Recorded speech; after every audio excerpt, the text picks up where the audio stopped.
The Senate now taking up the next plank, the next bite-sized piece of the president's jobs bill, and that is the extension of the payroll tax cuts.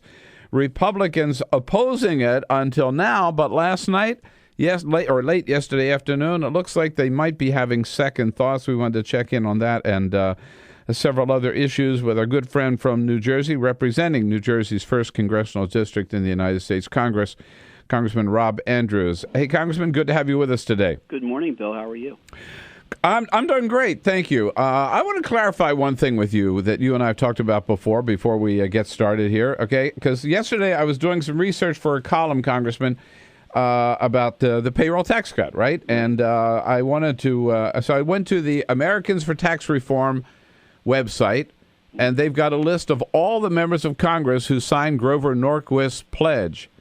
And your name is there as a Democrat who signed this pledge. Now, I know we talked about this before, but you told me you did sign it, but you no longer believe you're bound by it, right? That's right. In 1992, yeah, I was asked by constituents to sign the pledge. I did. My understanding was it was for that term that I was seeking re-election for. I won. I honored the pledge. I've been asked to sign it numerous times since then and declined because I frankly think it's a bad idea. So why don't they take your name off the website? Have you asked them to? I've asked them to do that, but they, their position is that this is like a marriage vow, that once you promise to do it, it binds you for the rest of your life. And I've only taken one vow that fits that category to my wife. I'm honoring that one on a long-term, infinite basis. But not this one.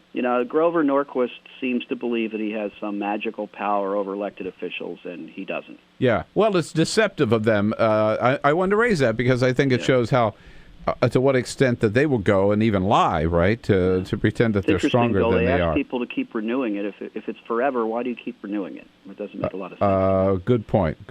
Glad we clarify that. So, Congressman, yesterday, the Republicans met in the Senate. As you know, they've been opposed all the way along. John Kyles recently, a Sunday, number 2 Republican in the Senate, said we can't support this extension of the payroll tax cut. Mitch McConnell walked out of the conference yesterday and said, in all likelihood, we will agree to continue the current payroll tax relief for another year. So do you think they're finally listening to the American people? What's going on here? I do think they're paying some attention, and whatever they serve for lunch in the Republican meeting yesterday, I hope they serve it to John Boehner and his group. Yeah, right. Because, the House Republicans have not indicated at all that they would do this. Oh, really? Yeah. No, they've never put it up for a vote. And, of course, they have to put it on the agenda. We don't have the power to force it to the agenda. We're going to give them a chance to put it on the agenda, I assure you that. But, look, Paul Ryan, for example, has said he thinks that the payroll tax cut isn't a stimulative of economic growth. It's not the kind of tax cut that causes growth. Evidently, the only kind of tax cut that causes growth is for the top 1%, which they support. But, they've not said they'll put it up for a vote.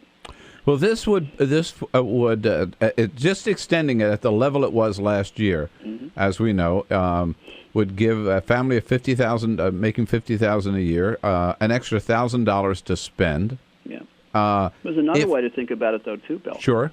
That failure to extend this raises their taxes by $1,000. Exactly. When they put their family budget together this year, right. They had an extra $1,000 to spend on paying down their credit card debt or buying school clothes or whatever they did with it. But you understand this is a tax increase on every person in America that earns wages effective New Year's Day if the Republicans don't get off the dime and do something about it. Yeah. So the party that says we're against raising taxes, in effect, at this point, is still on record as wanting to raise taxes by at least $1,000, and if President Obama's plan to cut it down to 3.1% goes into effect, raising their taxes by $1,500. This is incredible, and you have to understand the context of this, that their last and final offer in the super committee negotiations on revenue was to lower the top tax rate from 35 down to 28. So if somebody makes $10 million a year, they wanted to lower their rate from 35% down to 28%. That was fine. That was necessary for the growth of the republic. But a $1,000 tax increase on someone who works in a retail store or teaches kids or is a licensed practical nurse, that's probably okay. I don't follow that. No. I don't follow that. I don't either. And, of course, the president is out on the road again today, going up to Scranton, Pennsylvania, continuing his efforts to go out and tell the American people, here's what we're doing. This is important. You've got to put pressure on Congress. To me, just the statement from Mitch McConnell and others yesterday, a couple of other Republican senators, congressmen, tells me that strategy, the White House strategy, is working. You're right. We still got a lot more work to do, right? I think it's working. I think right now, Bill, that the choice in American politics is two things. Do you want a jobs plan or not? Mm-hmm. We want a jobs plan that puts construction workers back to work. We want a jobs plan that puts teachers back in the classroom, police officers, firefighters back on the job. A jobs plan that cuts taxes for small businesses that hire people, and a jobs plan that doesn't have a $1,000 tax increase on middle-class working people, okay? They don't. They're not for that. And then the second question is, when it comes to balancing the budget, do you think that any part of it should come from a reasonable increase in taxes on the wealthiest people of the country? We think it should. They think it shouldn't. It's the 1% versus the 99%. Yes, I think that what's happening here is that people all across the country are on our side of this issue. I think a third thing that's going on, you're going to see it on the House floor today, is this Republican assault on collective bargaining. They have a bill that's up that essentially makes it very, very difficult for anybody to ever win a union election, organize their workers. Well, the voters of Ohio really spoke to I was going to say, right. You ought to talk to the people of Ohio and Wisconsin, too, by the way. Yeah. That's right. Congressman, let me ask you this. We're talking with Congressman Rob Andrews, again from New Jersey, here on this Wednesday edition of the Bill Press Show. So after whatever happens to the payroll tax cut, the other issue looming out there is the extension of unemployment benefits. Mm-hmm. Any indication that will get any Republican support in the House? I think only as part of a deal that does some other things. The White House, I think, is going to be negotiating in favor of that. I'm in favor of extending those benefits. These are not people who are sitting around, happily collecting a check and enjoying the fact they're out of work. No, they want a job. These are people that want a job and can't find one. Okay, and let's disabuse that argument from the beginning. And look, the Republicans do want a couple things before the end of the year. They want the so-called doctor fix, which avoids a cut in Medicare payment rates for doctors. I think we all want that. Right. They want to avoid what's called the alternative minimum tax from hurting more people. This is a tax that was originally designed to touch only the top 1% or so, now touches lots of people that are in the middle class. And there's a few other tax extenders that they want to see done. So I think that in connection with those negotiations, you will likely see an extension of unemployment benefits, and it sure is needed. As part of an omnibus package. That's or right. Something for the end of the year.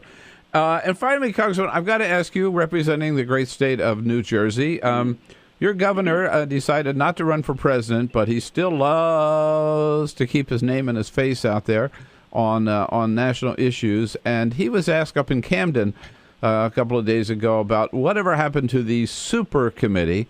I'm sure you've heard. For our listeners' benefit, here is Governor Christie's response.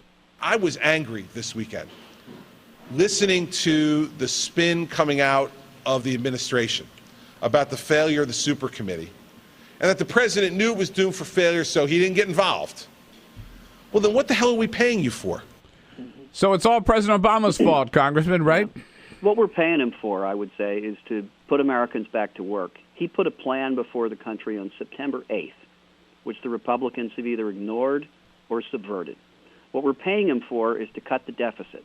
He signed a law that cuts the deficit by $2 trillion and would have cut it by $4 trillion if the Republicans had put any contribution from the wealthiest people of the country in that plan. What we're paying him for is protect the country. The last time I checked, the terrorist network is on the run, and he's done a heck of a lot more to defeat it than his predecessor did. That's what we're paying him for. And unfortunately, we're also paying him to take a lot of political flack from wannabes who want to run for national office. But I think he's big enough to handle that. Yeah, well said.